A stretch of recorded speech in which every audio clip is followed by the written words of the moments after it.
إن الحمد لله نحمده ونستعينه ونستغفره ونعوذ بالله من شرور أنفسنا وسيئات أعمالنا من يهده الله فلا مضل له ومن يضلل فلا هادي له أشهد أن لا إله إلا الله وأشهد أن محمدا عبده ورسuluh. Amma ba'd. Rekan-rekan yang saya muliakan, kita melanjutkan kembali tentang permasalahan yang banyak dikeluhkan oleh manusia, yaitu tentang masalah kecintaan, di mana di pertemuan yang lalu kita sudah mendapatkan keterangan bahwa ada dua golongan yang dimabuk dengan kecintaan sehingga mereka terjatuh dalam perkara-perkara yang sangat berbahaya, yaitu kecintaan kepada perempuan dari laki-laki atau perempuan kepada laki-laki. Ya, kelompok yang kedua adalah kelompok lutiyah, kecintaan sejenis, laki-laki mencintai laki-laki atau perempuan mencintai perempuan. Ini suatu penyakit yang luar biasa. Ketika orang sudah terkena penyakit ini, ya ibaratnya dia mabuk gitu loh, nggak sadar dia. Nah, sehingga menimbulkan berbagai macam kerusakan yang sangat luar biasa, kerusakan yang sangat keji. Maka di pembahasan sekarang ini kita akan masuk pada dawa'u hadzal da'il quttal, al-ism, obat bagi penyakit yang sangat mematikan ini. Itu apa? Mabuk cinta. Obat mabuk cinta. Nah, wa dawa'u hadzal da' al-quttali ay ya'rifa anna mabtuliya bihi min hadzal da'i al-mudad lit-tauhid. Innama huwa min jahlihi wa ghaflati qalbihi 'anillahi. Obat bagi penyakit yang mematikan ini, yaitu hendaknya seseorang memahami bahwa apa yang menimpa dirinya ini merupakan penyakit yang bisa melawan tauhid. Nah, jadi hendaknya orang paham bahwa apa yang dia derita dari mabuk cinta itu bisa membatalkan tauhidnya. Dan tidaklah seseorang terkena penyakit ini kecuali karena kebodohan dan kelalaian hatinya dari Allah Ta'ala. Ya, jadi kenapa seseorang sampai jatuh cinta yang luar biasa kepada seorang perempuan atau kepada sesama jenis misalnya, ini tidak lain karena apa? Kebodohan atau kelalaian dia terhadap Allah Ta'ala. Kalau kita sudah ngerti sebabnya seperti ini, maka pengobatannya adalah fa'alaihi ayya'rifa tauhid rabbih wa sunanihi wa ayatihi awalan, thumma ya'ti minal ibadati adh-dhahirati wal batinati bima yashghulu qalbahu an dawamil fikrati fi wa yukthiru al-laja' wa tadarru'a ila Allah subhanahu wa ta'ala fi sarfi dzalika anhu. wa yarji'a biqalbihi ilaih. Maka wajib bagi dia untuk memahami tauhid. Ya. Jadi kalau pengen selamat dari penyakit ini, hendaknya dia betul-betul memahami tauhid dengan 3 jenisnya itu.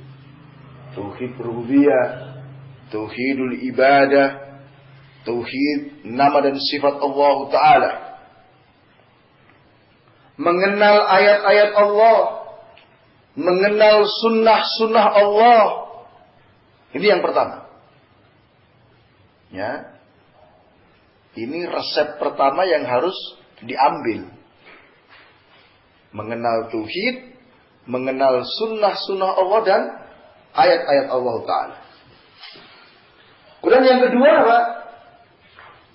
Dia mengerjakan ibadah-ibadah yang zahir maupun yang batin.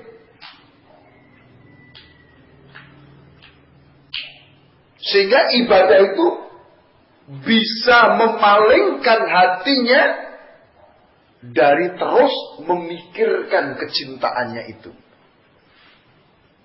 Jadi dipalingkan supaya tidak mikir terus kepada kekasihnya itu. Hendaknya apa? Dia sibukkan dengan ibadah kepada Allah Ta'ala. Baik dengan ibadah-ibadah yang zahir maupun ibadah-ibadah yang batin. Yang ketiga, wa yukthirul laja wa tadarru'a ila Allah Ta'ala. Hendaknya dia banyak kembali kepada Allah. Banyak merengek kepada Allah Ta'ala. Untuk memalingkan dirinya dari penyakit tersebut.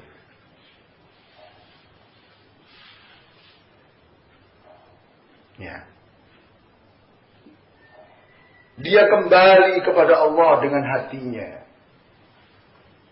Nah. Walaysa lahu dawa'un anfa minal ikhlasi lillah. Dan tidak ada obat yang lebih bermanfaat dibanding keikhlasan kepada Allah Ta'ala. Jadi ini semua tadi apa?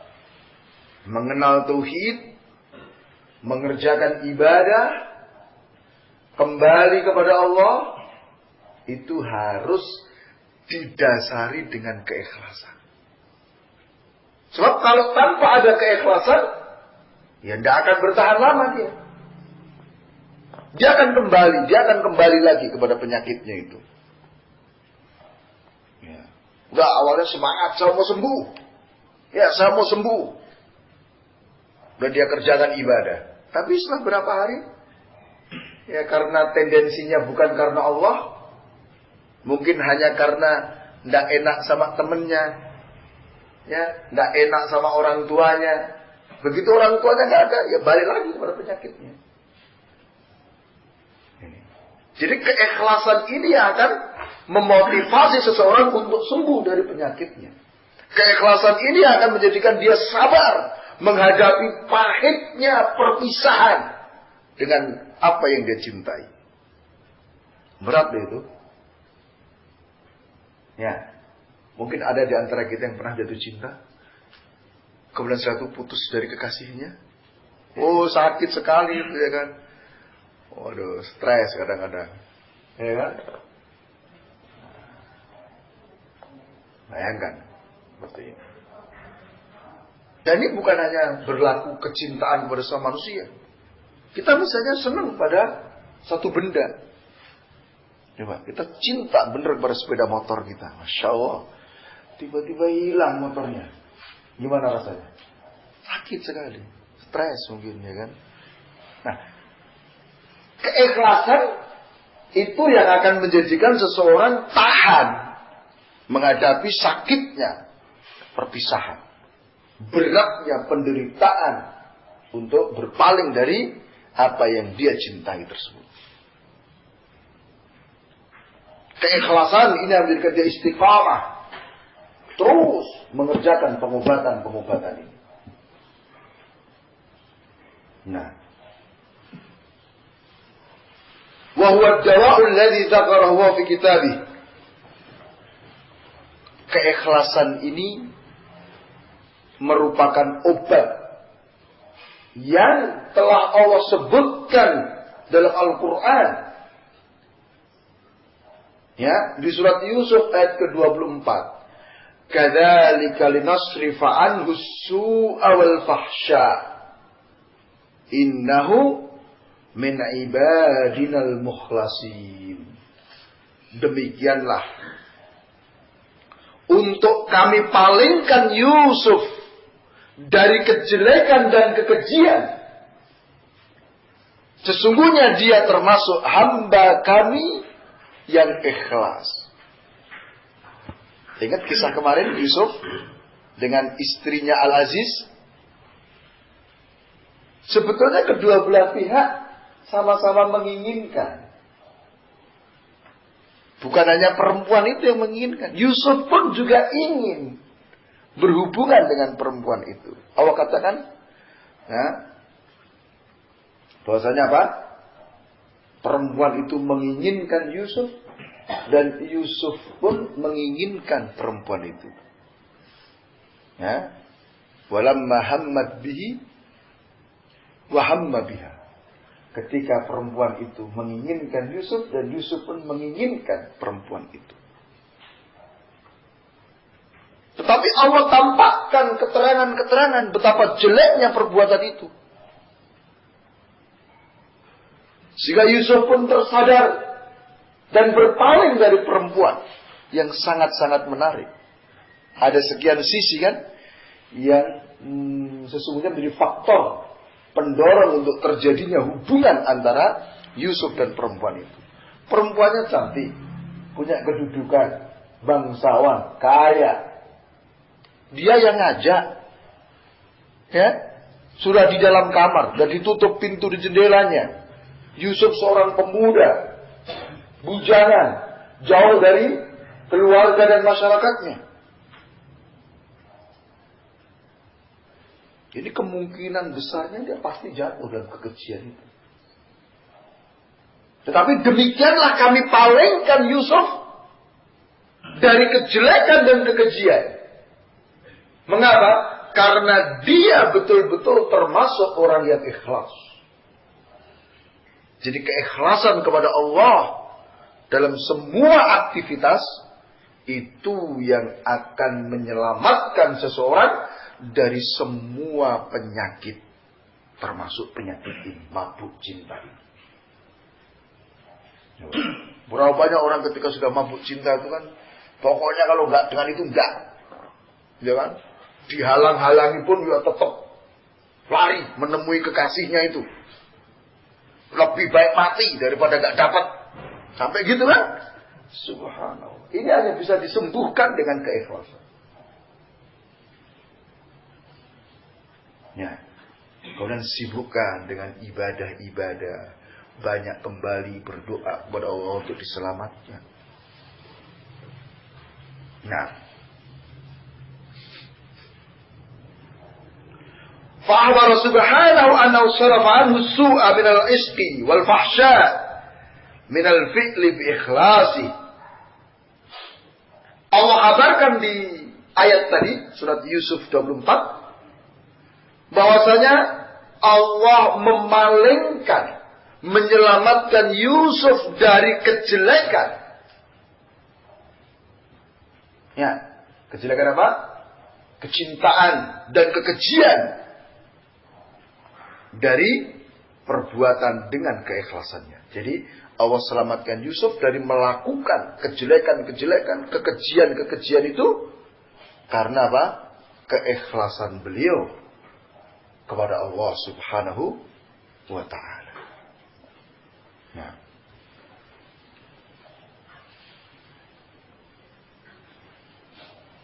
Mengapa bisa demikian? Karena hati ketika dia sudah bersih dan ikhlas amalannya untuk Allah, maka dia tidak akan dikuasai oleh kecintaan kepada penampilan fisik. Nah, ya. Jadi seseorang ketika hatinya itu bersih, ikhlas dalam beramal untuk Allah Ta'ala, maka dia tidak mungkin dikuasai, ditimpa oleh kecintaan kepada perkara-perkara yang jelek. Hanya hati yang kosong yang akan terkena penyakit itu. Coba, kalau orang itu sibuk, ya kan? Sibuk beribadah, sibuk beramal. Ya. Tak mungkin dia akan jatuh cinta kepada perkara-perkara. Kira-kira gini, contoh gampangnya gini.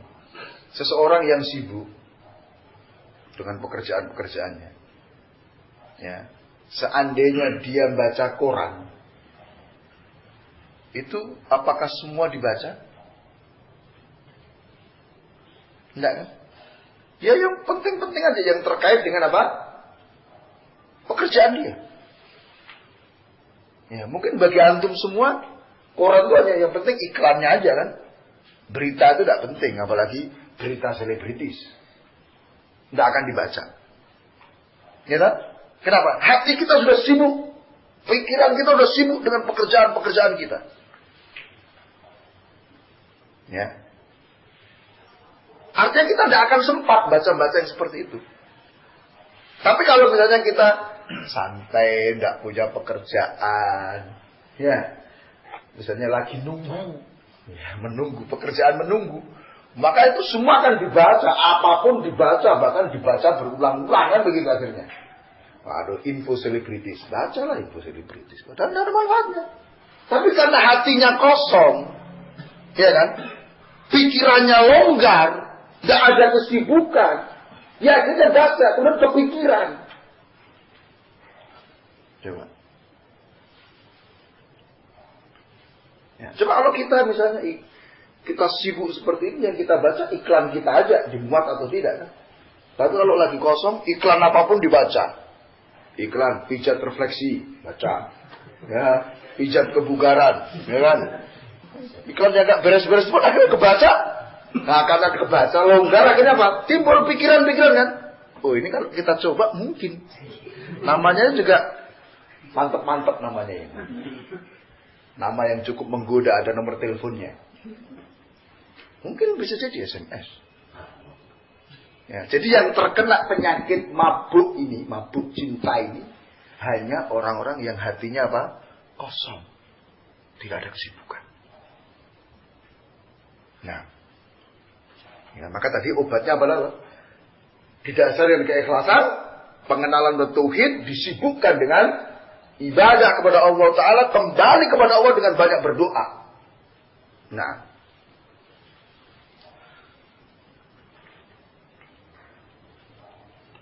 wal ya'lam al-aqil anna al-aqla wash-syar'a yujibani tahsil al-masalih wa taqmilaha wa i'dam al-mafasid wa taqlilaha.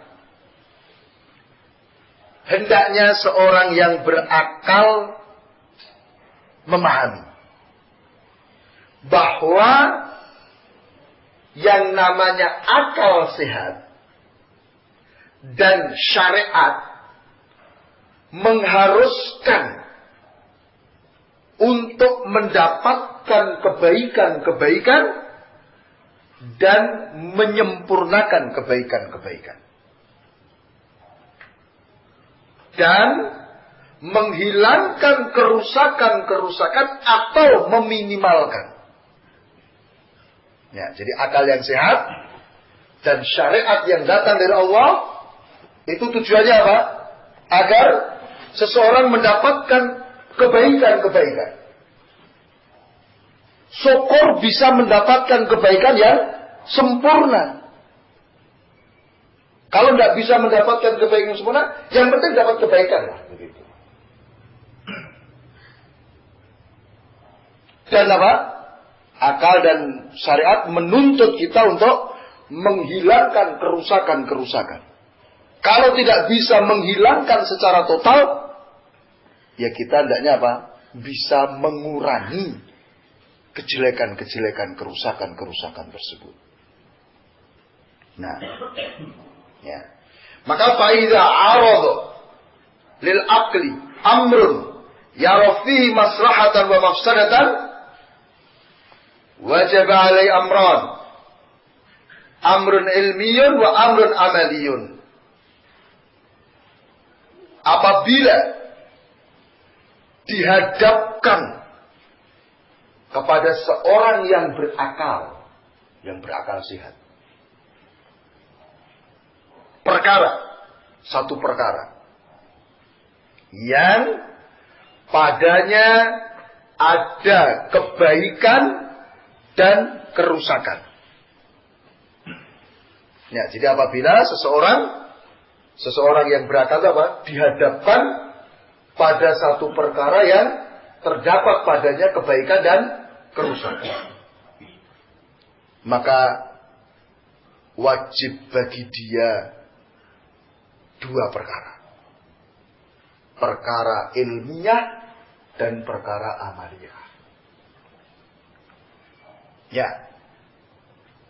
Perkara keilmuan menuntut dia untuk mengetahui mana yang lebih kuat dari dua perkara yang merusak dan membawa kebaikan itu. Jadi artinya begini, ketika kita dihadapkan pada satu perkara dan di situ ada kebaikan dan kejelekan, maka yang pertama adalah apa? Kita harus mengetahui terlebih dahulu. Perkara ini lebih banyak kebaikannya atau kerusakannya. Kita harus tahu lebih dulu. Ya.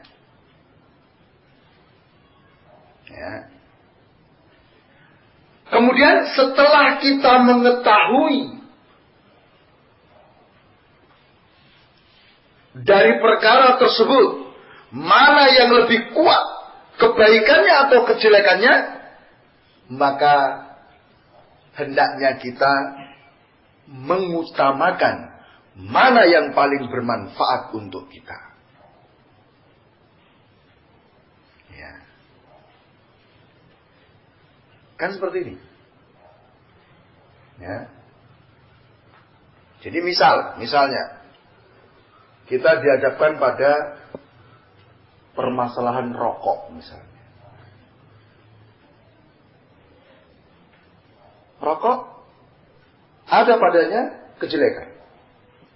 Ya kan? Sisi lain ada kebaikan. Maka ketika dihadapkan pada perkara ini, yang pertama harus kita lakukan adalah apa? Meneliti dari rokok ini mana yang lebih banyak kebaikannya atau kejelekannya. Ya.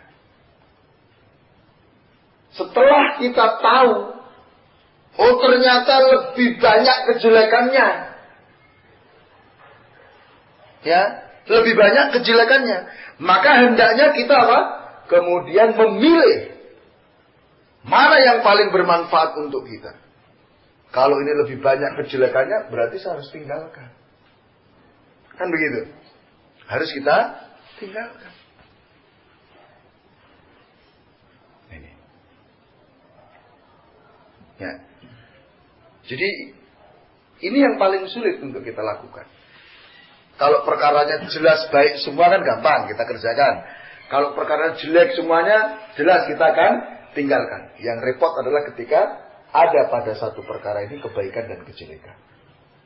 Maka dibutuhkan ilmu. Dibutuhkan ilmu untuk melihat mana yang lebih banyak manfaatnya.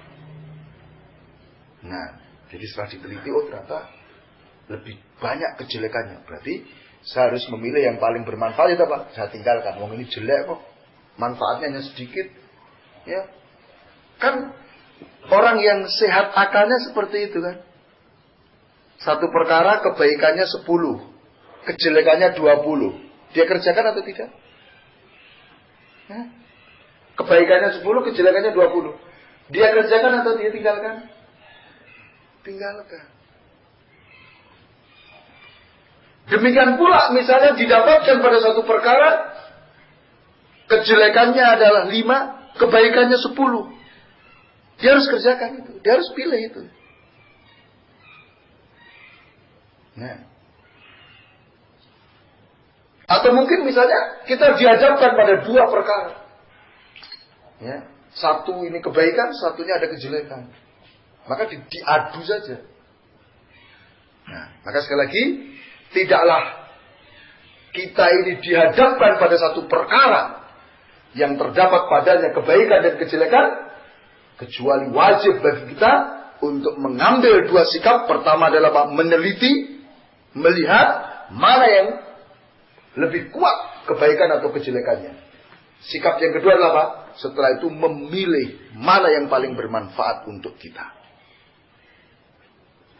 Jadi pilihan itu, pelaksanaan itu ditentukan oleh keilmuan.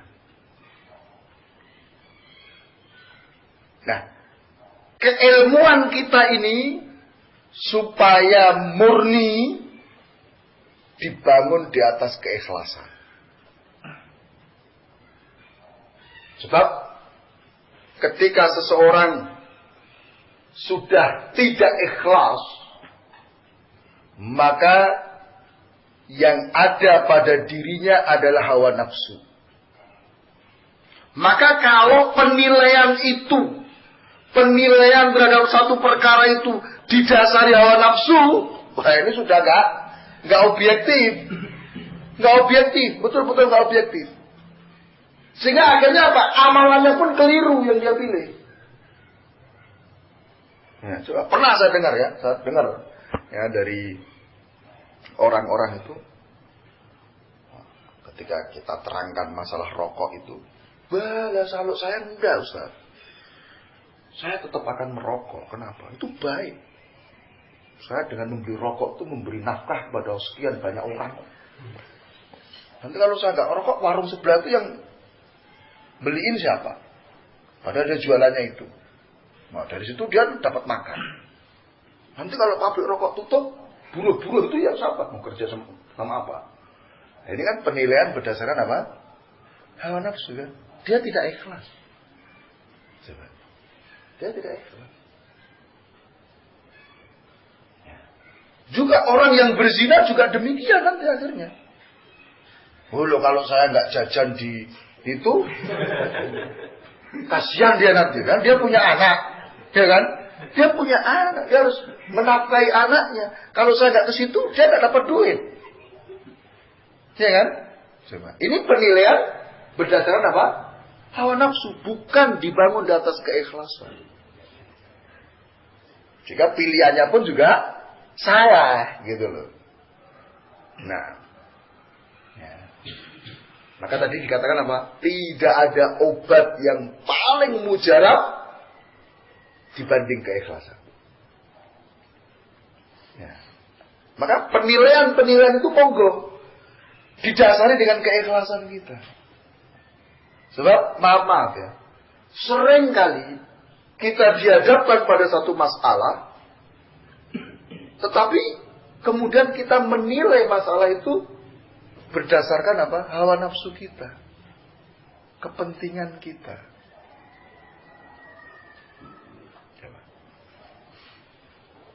Cuman sering-seringnya pula orang itu pinter menyembunyikan hawa nafsunya. Pinter menyembunyikan apa? Hawa nafsunya.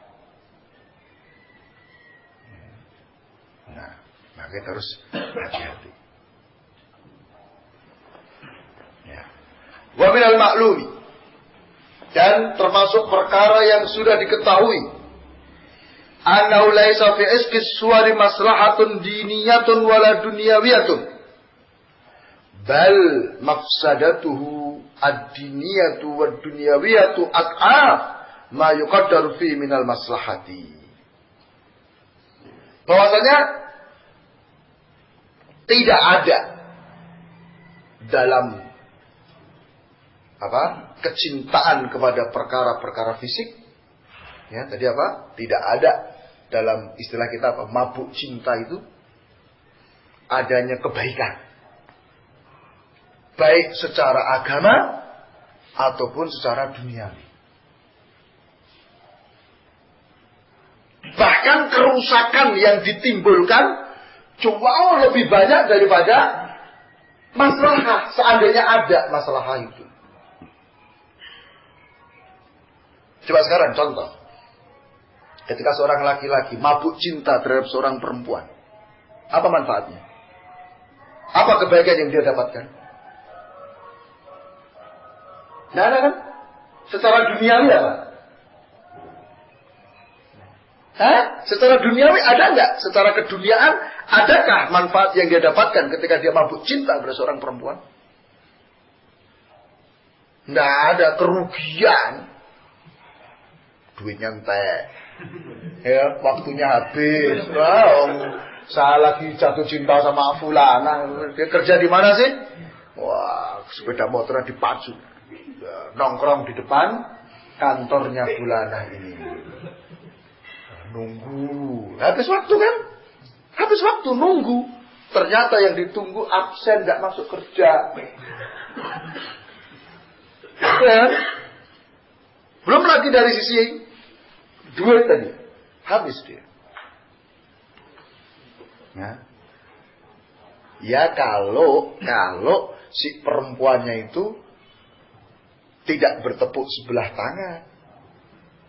Kalau hanya kitanya yang jatuh cinta, dianya nggak tahu apa-apa, gimana? Repot kita, nggak dapat apa-apa.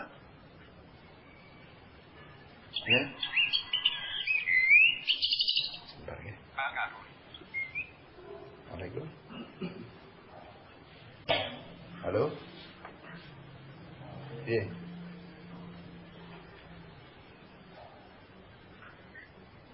Hah? Ya enggak tak. Enggak tak ron. Enggak tak ron.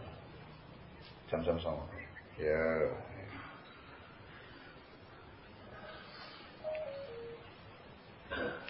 Ya. Dari sisi duniawi nggak dapat apa-apa. Dari sisi agama, apa kebaikan dia dapatkan? Dari sisi agama, nggak ada apa-apanya kan?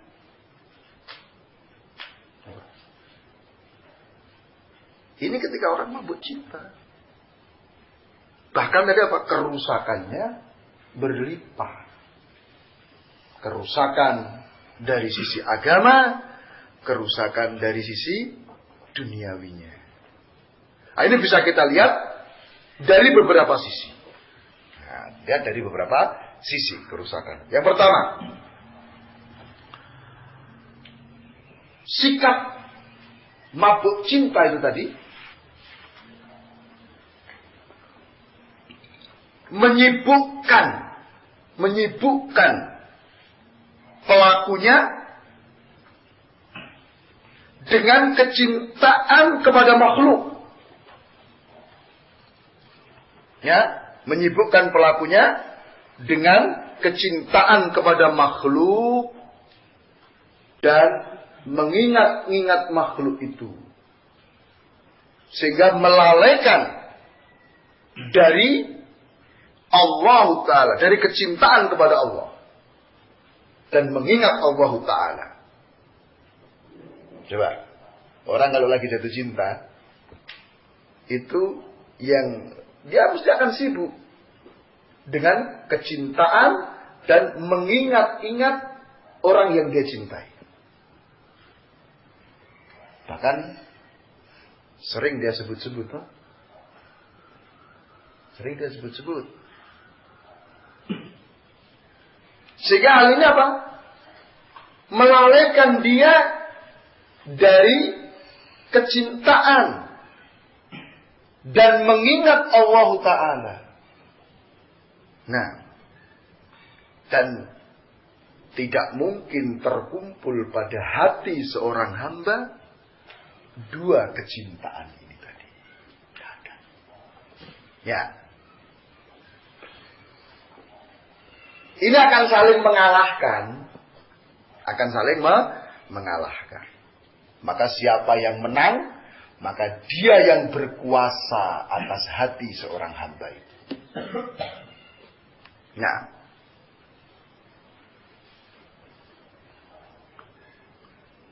Kemudian yang kedua,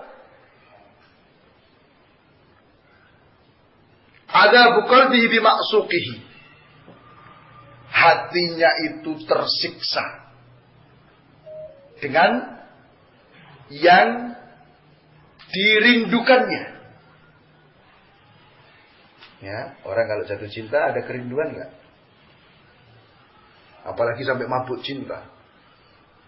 Ada kerinduan. Maka orang yang seperti ini dia hatinya akan disiksa dengan kerinduan kepada kekasihnya.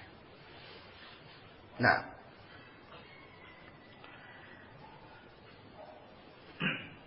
maka barang siapa yang mencintai sesuatu selain Allah, pasti dia akan tersiksa dengannya. Dia akan tersiksa dengan apa yang dia cintai dari selain Allah Ta'ala tersebut. Nah.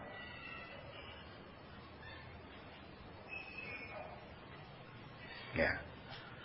Maka kerinduan itu termasuk siksaan yang paling besar bagi hati. Ya. Pernah merasakan kerinduan? Tersiksa nggak hati kita?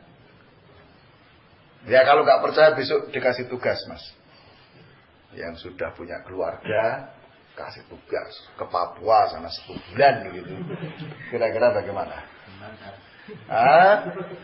2 hari di sana sudah bingung-bingung gitu ya kan? Udah nggak bisa berpikir secara cerdas. Ya kenapa? Hatinya sudah kepada anak istrinya. Ya kan? Nanti kadang-kadang muncul perbuatan-perbuatan yang aneh-aneh itu kalau sudah kena penyakit rindu itu. Siksaan tersendiri. Ya. Itu aja pada kecintaan yang halal. Bagaimana pada kecintaan yang haram? Ya. Luar biasa. Ya. Kemudian yang ketiga, sisi kerusakan yang ketiga, annal asiqa qalbu asirun fi qabdati maqsuqihi yasumuhu al-hawan walakin lis-sukratil ishq la yash'uru bimusabihi. Orang yang jatuh cinta hatinya itu tertawan. Ya. Tertawan dalam genggaman orang yang dicintainya. Orang yang jatuh cinta, orang yang mabuk cinta, hatinya tertawan dalam genggaman orang yang dicintai. Dan ini akan menjatuhkan dia dalam kehinaan. Lihat aja orang-orang yang jatuh cinta itu. Orang yang mabuk cinta itu. Ya, dia bisa melakukan perkara-perkara yang tidak nalar. Perkara-perkara yang sesungguhnya sangat-sangat rendah. Dia rela lakukan. Coba.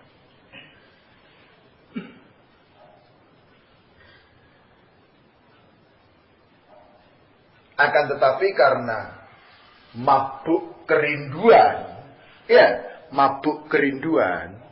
dia tidak merasa dengan apa yang telah menimpa dirinya tersebut. Dia merasa ya baik-baik saja. Dia merasa ya bagus-bagus saja. Ya. Kenapa? Ya namanya orang mabuk itu kan nggak sadar. Ya. Dia bicara apa, dia melakukan apa, itu dia nggak sadar karena mabuk. Maka orang yang mabuk cinta ini lebih parah daripada mabuk minuman keras. Lebih parah.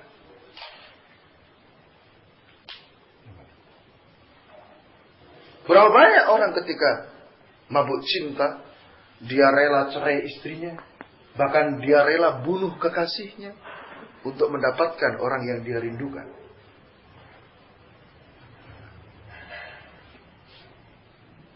Subhanallah. Orang kalau sudah mabuk cinta ini, sekali lagi, apapun dia akan lakukan. Harta dia akan serahkan. Bahkan kehormatan pun dia akan berikan. Ya, sempat kita baca berita kemarin ya. Siapa TKW dari Hong Kong itu ya. Dia pacaran lewat Facebook. Belum pernah ketemu. Hanya lewat Facebook.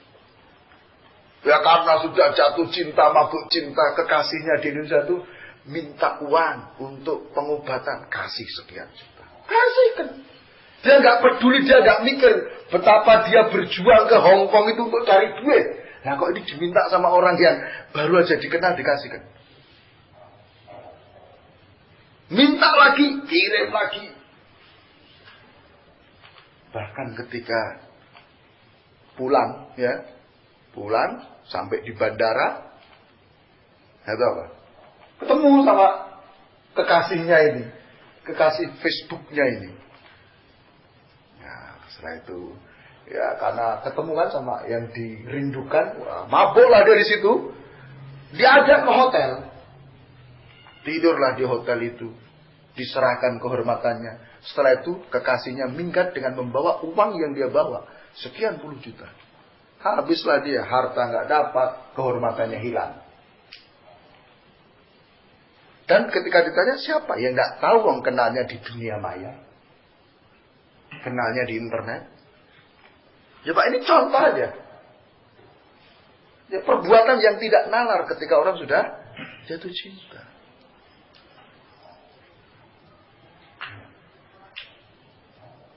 Berapa banyak juga orang ketika sudah jatuh cinta, dia membunuh orang lain, dia berani merampok, ya, dan seterusnya. Tak nalar. Maka ini kerusakan yang kenapa? Hatinya sudah tertawan. Tapi tadi karena dia mabuk, dia tidak merasa tertawan. Bahkan dia bangga. Hatinya hanya terpaut pada kekasihnya saja. Nah, maka kehidupan orang yang mabuk cinta adalah kehidupan penjara, terbelenggu dia. Nah,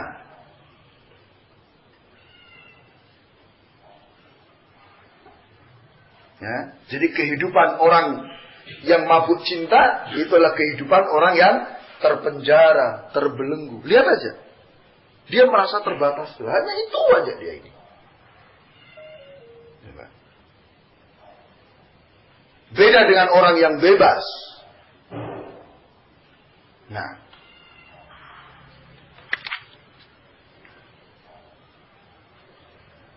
Kemudian yang keempat, bahwa kerinduan atau kecintaan itu akan memalingkan dia dari kebaikan-kebaikan agama dan dunianya. Ya. Jadi sekali lagi, kerinduan, mabuk cinta itu akan memalingkan dari kebaikan-kebaikan baik dari sisi agama maupun dunia.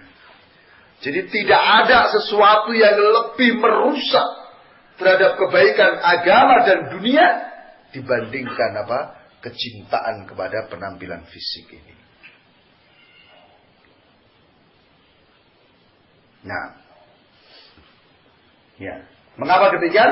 Karena kebaikan-kebaikan agama itu tergantung dengan keterkaitan hati kepada Allah Ta'ala.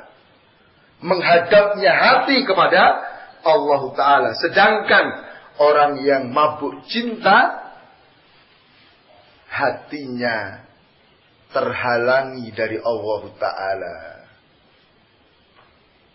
Ya, dia disibukkan dengan kecintaan kepada selain Allah Ta'ala. Nah, adapun kebaikan-kebaikan secara duniawi, maka itu mengikuti kebaikan-kebaikan agama. Sehingga ketika seseorang tidak mendapatkan kebaikan-kebaikan agama, otomatis dunianya pun akan lebih rusak lagi. Ya, coba lihat. Orang kalau lagi mabuk cinta, orang ketika tertimpa kerinduan, apa yang dia kerjakan? Apa yang dia pikirkan? Malam nggak bisa tidur, ya kan? Rindu. Ya, ngelihat menerawang tembus sampai atap-atapnya, ya kan? Jadi malas untuk beraktivitas, nggak ada gairah. Oh mas, wah, kayak kena penyakit kangen ini, ya kan? Seperti itu. Ya, coba. Bahkan mungkin nanti kalau jarak jauh dia habiskan waktu dan uangnya sekedar melepas kangen katanya, telepon berjam-jam atau sibuk SMS-an, sehingga nggak sempat kerja. Ya, bahkan ada kan ketika orang mabuk ini, mabuk cinta ini, ya sampai dia nggak mau makan, ya kan? Makan nggak enak, tidur nggak nyenyak. Ya, seperti itu. Kenapa? Ingat kamu. Coba. Iya kan bener ya, kita rusak kan akhirnya. Rusak, dunianya rusak, agamanya rusak karena kerinduan seperti ini. Ya, mau makan, waduh, ini kok yang muncul wajah kekasihnya. Masa mau saya makan? Ya, nggak jadi makan lah. Ya kan? Coba. Sehingga kisah-kisah kemarin cukup menarik untuk kita baca ulang ya. Bagaimana seorang sampai sakit, bayangkan, sampai sakit. Sakitnya apa? Ya menanggung kerinduan katanya. Akhirnya mati. Sampai pada tingkatan mati. Ya.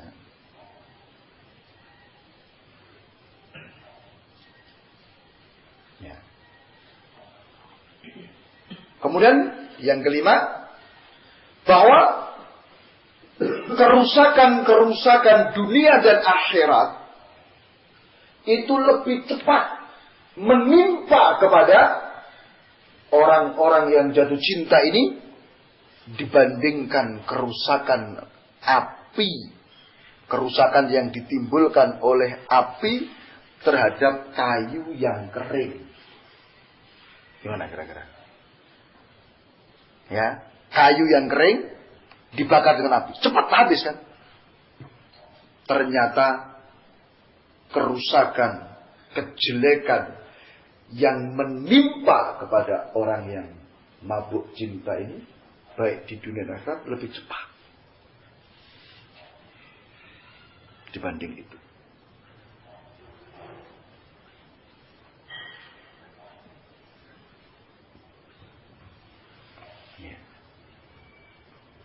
Mengapa demikian? Karena ketika hati semakin dekat dengan kerinduan, maka semakin kuat hubungannya dengan yang dirindukan. Yang ini otomatis akan menjauhkan hati dari Allah Ta'ala. Ya kan? Jadi ketika seorang itu semakin rindu, ya kan? Semakin rindu, maka hatinya semakin kuat tertaut dengan kekasihnya. Sehingga hal ini akan menjauhkan dia dari Allah Ta'ala. Semakin jauh dia dari Allah, ya, maka ya semakin rusak dia. Dan hati yang paling jauh dari Allah adalah hatinya orang-orang yang mabuk cinta. Nah,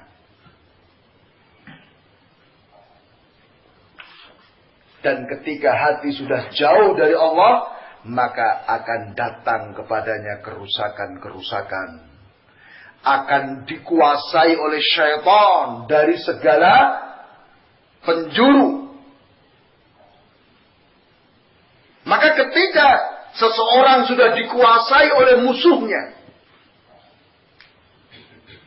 ya,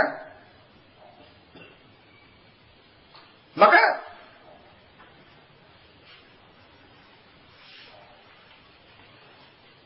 tentu musuh itu akan memberikan kejelekan-kejelekan. Setiap ada celah dia akan masuki kejelekan-kejelekan itu. Nah, ya. Maka bayangkan, ketika hati seseorang dikuasai oleh musuh yang sangat-sangat ingin untuk menyesatkan dan merusak dirinya, kira-kira bagaimana? Ya. Terlebih hati ini jauh dari pelindungnya. Ya. Maka pasti hancur dengan cepat. Ya, ibaratnya kita ini seseorang, ya, dia ditangkap sama musuh. Musuh yang sangat benci, musuh yang sangat ingin dia hancur. Dia ditangkap, ditawan oleh musuh ini. Sedangkan pembela-pembelanya itu jauh, tidak bisa dekat dengan dia. Maka kira-kira apa yang terjadi pada orang yang ditawan itu? Pasti dia akan mengalami berbagai macam penderitaan. Mungkin tidak segera dibunuh, disiksa dulu, biar sakit. Ya kan? Maka syaitan juga demikian. Dia musuh yang paling nyata bagi kita. Dia adalah musuh yang paling sangat ingin merusak diri kita. Nah. Ya. Maka ketika kita tertawan oleh musuh ini, dikuasai oleh syaitan ini, ya jangan bayangkan apa yang dilakukan oleh syaitan terhadap diri kita. Habis diri kita ini. Diperbudak oleh syaitan. Nah. Ya.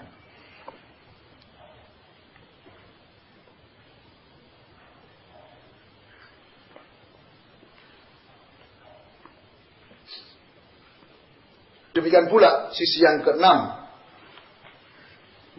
bahwa orang yang mabuk cinta, ketika kerinduan dan kecintaan itu sudah menguasai hatinya, maka semakin kuat kekuasaan cinta atas hatinya, maka cinta dan kerinduan itu akan merusak pikirannya, akan menimbulkan was-was, ya. Bahkan bisa jadi apa? Orang ini akan digabungkan dengan orang-orang gila, artinya dianggap sebagai orang gila yang sudah rusak akalnya, yang tidak mungkin bisa disembuhkan. Ya. Sehingga kita bisa melihat kan kisah-kisah yang luar biasa, yang sangat mengerikan ketika orang itu sudah dikuasai oleh kerinduan, oleh kecintaan kepada selain Allah Ta'ala. Ya. Jadi gila. Ya kan? Jadi gila. Perilakunya seperti orang gila. Akalnya hilang. Nah. Jadi, sesuatu yang paling mulia pada diri seorang itu adalah akalnya. Akal sehatnya.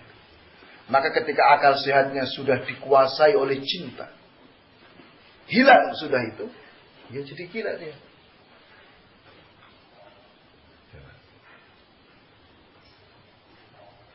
Sehingga kalau sudah seperti ini, binatang ternak itu lebih baik daripada dia. Ya.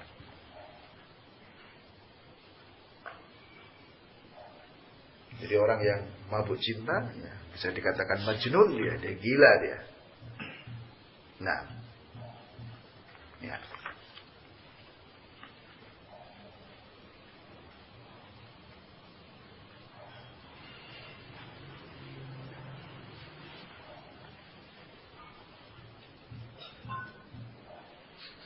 Kemudian yang ketujuh, mabuk cinta atau kerinduan itu kadang bisa merusak anggota badan.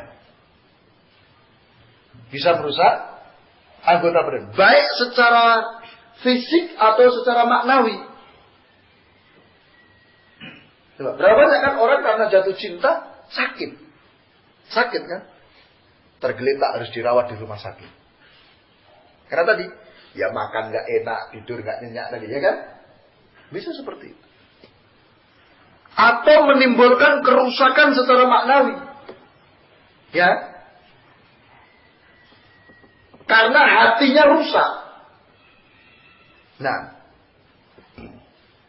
Dan kita ingat bahwa ketika hati itu rusak, ya semua anggota badan juga rusak. Sehingga apa?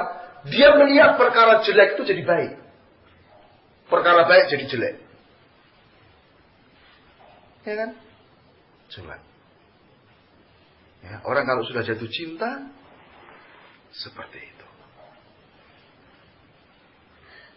Kadang-kadang kita heran loh ya. Orang kalau sudah jatuh cinta itu, padahal subhanallah misalnya perempuannya itu tidak cantik, kok bisa dia tergila-gila sama dia itu kenapa? Sedangkan istrinya tuh cantik luar biasa. Tapi dia malah jatuh cinta kepada orang lain yang sebenarnya secara fisik, secara ini jauh dengan istrinya. Itulah kegilaan. Ya, kegilaan. Rusak sudah pandangan matanya itu. Ya. Ya, orang Jawa bilang, orang Jawa loh ya. Orang kalau udah jatuh cinta itu wingko katono kencono. Tahu wingko? Bukan wingko babat loh ya. Wingko itu pecahan genteng itu loh. Ya. Cuilan genteng, itu namanya wingko orang Jawa bilang. Kencono itu emas.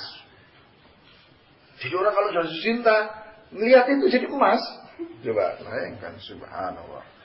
Kalau orang kota bilang, tai kucing rasa coklat. Orang kalau jatuh cinta, sudah seperti itu. Tai kucing pun rasanya coklat. Inilah kerusakan secara maknawi dari anggota badan. Karena apa? Jatuh cinta.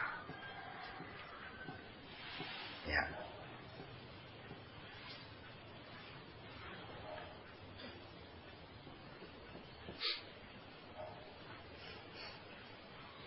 Ya, maka ini kita harus hati-hati. Ya, kerusakannya luar biasa. Ya.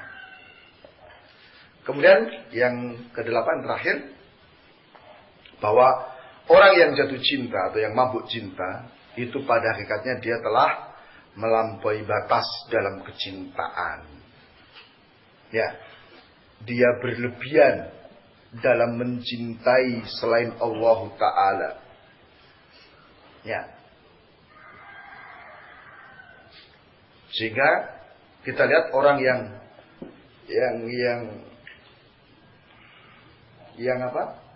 Sedang jatuh cinta itu, wah, hatinya dipenuhi dengan kekasihnya. Terus dia sebut-sebut kan. Wah, kalau ngomong itu mesti apa dia keluar apa yang dia cintai itu. Nah, ini berarti apa? Dia telah berlebihan melalaikan Allah Ta'ala. Nah, maka hendaknya kita hati-hati. Baik, terakhir kita sampaikan di sini ucapan Ibnu Qayyim bahwa al-isku mabadi'uhu sahlatun khalwatun. Jatuh cinta itu awalnya itu gampang dan manis. Ya kan? Orang kalau awal lagi jatuh cinta itu, dunia kayak indah kan? Ya, semua kayak seakan-akan tersenyum. Ya. Riang semuanya lah. Jadi orang kalau lagi awal jatuh cinta itu mudah dan menyenangkan, manis.